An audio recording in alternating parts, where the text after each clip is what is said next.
BNP কি এটা বলতে পারবে? হ্যাডাম আছে বলুক, জিয়া আন্তর্জাতিক বিমানবন্দরের নাম আমরা পরিবর্তন করব। পরিবর্তন না, আমরা পূর্বের জায়গায় ফিরে যাব। আমরা তো পরিবর্তন করতে চাচ্ছি না। শেখ হাসিনা একটা ঘৃণিত এবং লজ্জাস্কর এবং অবিশ্বাস্যভাবে হিংসুক একজন মহিলা। উনি সেটেল ইস্যু জিয়া আন্তর্জাতিক বিমানবন্দর এরশাদ উদ্বোধন করেছিলেন জিয়া রহমান মারা যাওয়ার পরে। তাহলে এটা বিএনপি করেনি। সেই নামটা পরিবর্তন করে দেশে একজন বরেণ্য আলেম, একজন বিশিষ্ট আউলিয়া হুজুর শাহজালালের নামে দিয়ে দিয়েছেন। দেশের প্রধানমন্ত্রী, উনি দলের চেয়ারম্যান, উনি যাকে খুশি তাকে ফোন করতে পারেন। এটা তো আমাদের বলার কোনো এখতিয়ার নাই। উনি ওনার ইচ্ছার উনি করবেন ইচ্ছায়। কিন্তু আমরা কেন বলছি, কারণ এই যে আপনি বললেন শহীদ পরিবার, জুলাই সনদ, জুলাই তো স্বীকার করছে না। জুলাইয়ের শহীদের স্বীকার করবে কোথায়? আজকে না কালকে দেখলাম পুলিশের নতুন আইজিপি ফকির সাহেব, উনি বললেন যে সব ধরনের পুলিশ হত্যা সহ সব ধরনের হত্যার বিচার করা হবে। এই পুলিশ হত্যা নিয়ে বারবার কথা উঠছে কেন? কাদেরকে খুশি করার জন্য? এই যে তারেক রহমান লন্ডন থেকে আসার আগে বারবার বলেছেন, যেমন বলেছেন, প্রশ্ন করা হচ্ছে আপনি কেন দেশে যাচ্ছেন না, যে দেশে যাওয়াটা আমার একক সিদ্ধান্তের উপর নির্ভরশীল না, এখানে আরো অনেকগুলো পক্ষ আছে। তাহলে কি সেই পক্ষের মধ্যে একটা ভারত? আওয়ামী লীগের সাথে কি তাহলে আমাদের জাতীয়তাবাদী দল বিএনপি বা তারেক রহমানের কোন একটা আন্ডারস্ট্যান্ডিং হয়েছে ভারতের সাথে, যে আমরা যে আস্তে আস্তে আস্তে আস্তে এই যে আওয়ামী লীগের লোকজন তাদেরকে ছেড়ে দেব, শেখ হাসিনাকে আনবো, বিচার করব, বিচার করে যদি পাওয়া না যায়, আইন বিচার বিভাগ স্বাধীন, যদি কোনো প্রমাণ না পাওয়া যায় ছেড়ে দেব, ছেড়ে দিতে বাধ্য হব, তারপরে তারা রাজনীতি করবে। এটাই কি তাহলে প্ল্যান? এই প্ল্যান যদি হয়ে থাকে দুঃখজনক। এই প্ল্যান সুইসাইডাল প্ল্যান, অন্তর্ঘাতমূলক, বিএনপিকে ধ্বংস করার প্ল্যান। কখনো কখনো কোনোদিন আপনাকে যে সাপ ধ্বংসন করেছে তাকে ক্ষমা করে দিয়ে আপনার বাচ্চার পাশে সে সাপকে দেবেন না, দেওয়া যায় না। সেই সাপ আপনার বাচ্চাকেও ধ্বংসন করবে। সে কাউকে চিনে না, যাকে পাবে তার কাজই হলো ধ্বংসন করা, মেরে ফেলা। তো আমরা কেন বারবার বিএনপি এই ভুলগুলো করছি? কেন? আমাদের বিএনপিতে কি এমন কোন বুদ্ধিজীবী, এমন কোন কেউ নাই? দেখেন, আমাদের দুঃখজনক ভাবে সত্য, আমাদের বিএনপিতে এত বড় বড় সাংবাদিক, এত বড় বড় বুদ্ধিজীবী আছে, মারুফ কামাল খান, সোহেল ভাই টাইরা আছে, আরো অনেকে আছে। কেন আমাদেরকে জাহিদুর রহমানের মতো করে পরীক্ষিত চিহ্নিত একজন ইসলাম বিদ্বেষী এবং কমিউনিস্ট, তাকে কেন প্রধানমন্ত্রীর উপদেষ্টা করতে হবে, তারেক রহমানের উপদেষ্টা করতে হবে? উনি আমাদের বিএনপির নীতি আদর্শ, জিয়া রহমান সম্পর্কে কি জানেন? উনি তো আমাদেরকে সম্মানই, বিএনপির নীতি আদর্শকে সম্মানই করেন না। তাকে কেন প্রধানমন্ত্রীর উপদেষ্টা করতে হবে?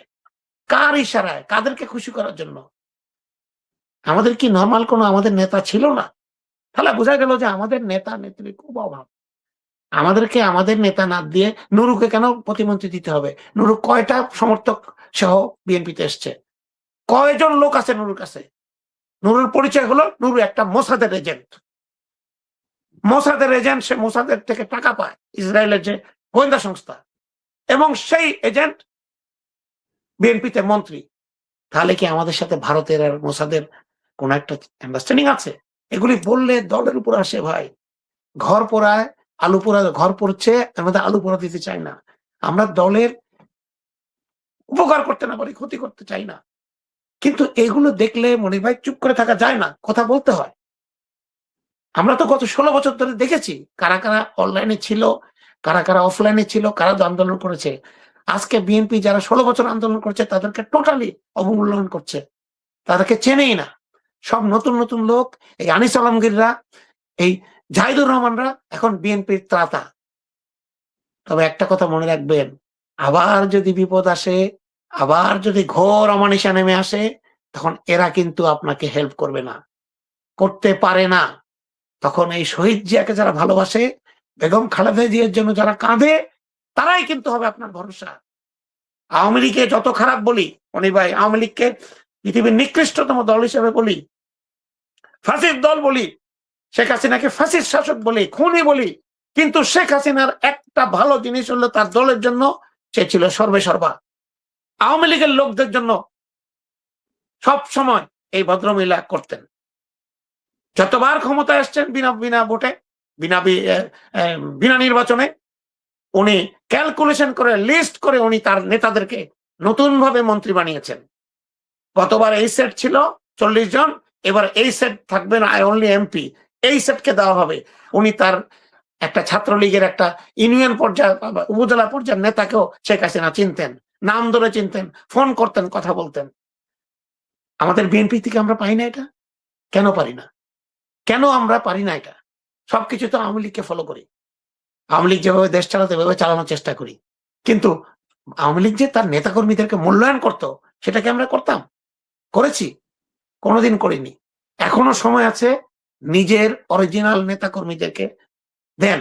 কেন হাবিবুর নবী সোহেলের মতো একজন লোক 400-500 মামলা, সারা জীবন নির্যাতিত, তাকে কেন মন্ত্রী করা হলো, এমপি করা হলো না?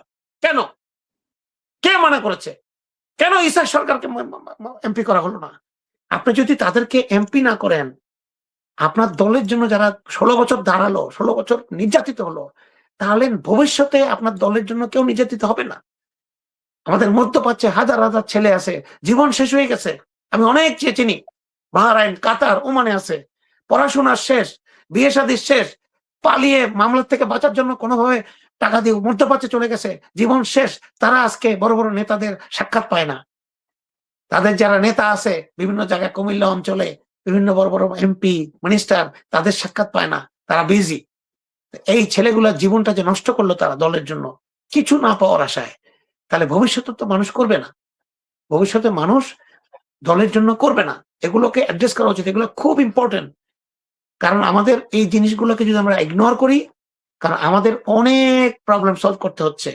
বিশ্বব্যাপী যুদ্ধ চলছে, ইরানের সাথে ইসরায়েলের ওই ইউএস এর এই যুদ্ধের কারণে আমাদের তেলের সংকট, আমাদের মধ্যপ্রাচ্যের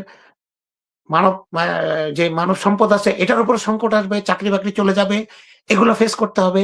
আমাদের বিভিন্ন ঋণগুলোর টাকা দিতে হবে, লুটপাট হয়ে গেছে, টাকাগুলো শোধ করতে হবে। তারপরে আমাদের বাংলাদেশের মধ্যে যে আওয়ামী লীগের যে এলিমেন্ট গুলো প্লাস ভারত, তারা কিন্তু আমাদের পিছিয়ে লেগে থাকবে সব সময়। এগুলোকে ফেস করে, এগুলোকে মোকাবেলা করে বাংলাদেশকে সামনের দিকে নিয়ে যেতে হবে। এখানে ঐক্যমত্য ছাড়া, জুলাইয়ের ঐক্যমত্য ছাড়া, হাসিনা বিরোধী ঐক্যমত্য ছাড়া, আন্ডারস্ট্যান্ডিং ছাড়া এটা কোনোভাবে সম্ভব না। আমি ক্ষমতায় গিয়েছি এই জন্য ক্ষমতায় সারা জীবন থাকবো, এটা ভুল। এই চিন্তা করা ভুল। বা নির্বিঘ্নে ক্ষমতা চালাবো, ভুল। বিএনপি, জামাত এবং এনসিপির সাথে আন্ডারস্ট্যান্ডিং করে দেশকে সামনের দিকে এগিয়ে নেওয়া যাওয়া উচিত, আমি মনে করি। এর কোনো বিকল্প নাই। ধন্যবাদ। ধন্যবাদ। রাজু ভাই, একটা বিষয় একটু বলি যে আপনার আলোচনায় প্রেসিডেন্ট জিয়াউর রহমানের বিষয়টা বলেছেন যে স্বাধীনতার ঘোষক। আজকে এনসিপির নেতা আসিফ মাহমুদ তিনি বলেছেন যে জিয়াউর রহমানকে স্বাধীনতার ঘোষক বলা কথাটি সংবিধানের লঙ্ঘন। ইভেন এই কথাটা একজন ইউএনও তিনিও বলেছেন যে সংবিধান অনুযায়ী শেখ মুজিবুর রহমান স্বাধীনতার ঘোষক। বিএনপি বারবার সংবিধানের কথা বলছেন, তাহলে স্বাধীনতার ঘোষক নিয়ে আসলে কেন সংবিধান মানতে চাচ্ছেন না, বা সংবিধান অনুযায়ী জিয়াউর রহমানকে স্বাধীনতার ঘোষক বলা যায়? ধন্যবাদ মনির ভাই। এই কথাটা কিন্তু খুব দুঃখজনক। ঝিনাইদহের মহেশপুর উপজেলা ইউএনও এবার সেই স্বাধীনতা দিবসের যে অনুষ্ঠানটা উপজেলা হয়, সেখানে উনি শহীদ রাষ্ট্রপতি জিয়া রহমানের নাম ঘোষণা করেননি, বলেননি বক্তৃতায়। এই কারণে বিএনপির লোকজন হাঙ্গামা করেছে এবং তৎক্ষণাৎ ভাবে এই মহিলাকে বদলি করা হয়েছে অন্যত্র। এবং ওনার বক্তব্য একটা দেখলাম ইয়েতে, আপনার গণমাধ্যমে একটু দেখলাম যে উনি বলছে যে জিয়া রহমান নাম তো সংবিধানের স্বাধীনতার ঘোষক হিসেবে নাই, স্বাধীনতার ঘোষক সংবিধান অনুযায়ী হচ্ছে শেখ মুজিবুর রহমান। এবং ওনারা এটাকে বলেছেন যে এটা তো সংবিধানের বাইরে বলাটা তো আমার সরকারি কর্মকর্তা হিসেবে আমার জন্য এটা শোভনীয় না। সেই কারণে একইভাবে আসিফ মাহমুদ যে কথাটা বলেছেন আমি দেখেছি, উনি হয়তো এটাকে রূপক অর্থে বলেছেন বলে মনে হচ্ছে। যেহেতু সালাউদ্দিন আহমেদরা সংবিধান সংবিধান করে ফেনা তুলে ফেলছেন মুখে, সেই জন্য বলেছেন সংবিধানের মধ্যে নাই। তাহলে আমার প্রশ্ন হচ্ছে, কেন সংবিধানের মধ্যে যে জিয়া রহমানের নামটা নাই, এটা কি তারেক রহমান জানেন না? বিএনপির বড় বড় সংবিধান বিশেষজ্ঞ জানেন না যে ত্রয়োদশ সংশোধনীর মাধ্যমে যেটা পরিবর্তন করা হয়েছে, জিয়া রহমানের নাম নিশানা মুছে ফেলা হয়েছে? তাহলে কেন আপনারা বলেন না যে আমরা এটা সংযুক্ত করব? কেন আপনারা বলেন না জিয়া আন্তর্জাতিক বিমানবন্দরের নাম আমরা পরিবর্তন করব? পরিবর্তন না, আমরা পূর্বের জায়গায় ফিরে যাব। আমরা তো পরিবর্তন করতে চাচ্ছি না। শেখ হাসিনা একটা ঘৃণিত এবং লজ্জাস্কর এবং অবিশ্বাস্যভাবে হিংস্রক একজন মহিলা। উনি সেটেল ইস্যু জিয়া আন্তর্জাতিক বিমানবন্দর এরশাদ উদ্বোধন করেছিলেন জিয়া রহমান মারা যাওয়ার পরে। তাহলে এটা বিএনপি করেনি। সেই নামটা পরিবর্তন করে দেশে একজন বরেণ্য আলেম, একজন বিশিষ্ট আউলিয়া হুজুর শাহজালালের নামে দিয়ে দিয়েছেন, যাতে করে এটা ভবিষ্যতে বিএনপি পরিবর্তন করতে পারে না পারে। কেন পারবে না? কার দুঃখ লাগবে? কেন? এটা তো শাহজালাল আন্তর্জাতিক বিমানবন্দর ছিল না, এটা ছিল জিয়া আন্তর্জাতিক বিমানবন্দর, এবং তার নামে এটা পৃথিবীব্যাপী প্রচার ছিল। আমি তো এখনো জিয়া আন্তর্জাতিক বিমানবন্দর বলি। তাহলে বিএনপি কি এটা বলতে পারবে? হেডা মাসে বলুক, প্রকাশ করুক যে আমরা এটা করব। ভাই, আমাদের কিছু তো বিএনপি হিসেবে কিছু তো সক্রিয়তা দেখাতে হবে। এসে সরকারি হিসাব মতো মন্ত্রীরা সচিবরা যা বলবে এভাবে করতে হয়, এভাবে বলতে হয়, আপনারা বলবেন, তাহলে বিএনপি সরকারের দরকার কি?